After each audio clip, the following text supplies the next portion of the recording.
Well, from Washington, I'm joined by Webster Tarpley, author and historian. Welcome to the programme, sir.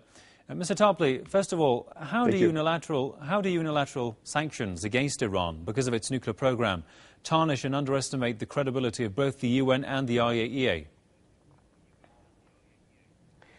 Well, this is, of course, a sorry record, first of all, for Mr. Amano, the head of the International Atomic Energy Agency. He has not been acting as a responsible international civil servant. He's been acting as a puppet of the United States, essentially a lawyer or an advocate for whatever crazy strategic plan is going through the minds of the people running the Obama administration. The other thing, of course, is that just as the United States and the British and some others did in the run-up to the Iraq War, we now also have the same thing going on, the misuse, the essentially hijacking of the UN Security Council.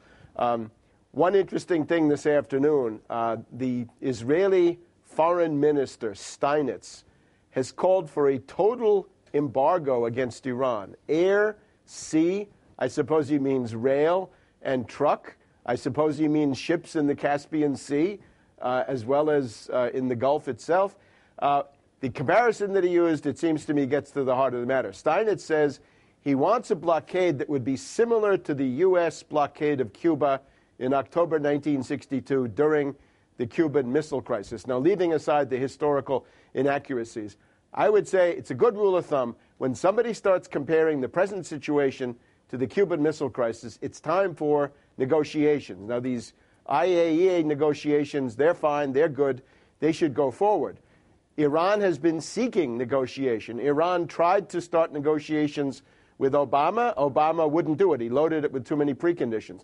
The U.S. Congress is trying to even block Obama from starting any kind of negotiation at all. So it seems to me we may be at the point where some group of interested countries ought to bring this before the UN Security Council, not as a question of sanctions against Iran, but as a planned act of international aggression. We seem to have international conspiracy to wage aggressive war with the usual cast of characters.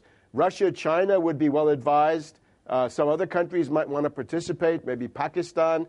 There's the Group of 77. They have representatives that are usually not among the permanent members of the Security Council, but among the others. It would be important to get that in front of the Security Council. The Security Council this afternoon was essentially on the defensive in the sense that the U.S. and the British and their various stooges were attempting to get a resolution against Syria. It would be important to have something to go against that. Now, Mr. Tarpley, briefly, if you can, why isn't any move taken against those states and regimes that do possess nuclear weapons and are not even a member of the NPT, then? Well, of course, you're addressing the international anarchy, the crisis of international relations of our time that seem to be bringing us towards some kind of a conflagration in the Middle East. I think that's the only conclusion that one can draw. It would be important to use diplomacy at any level.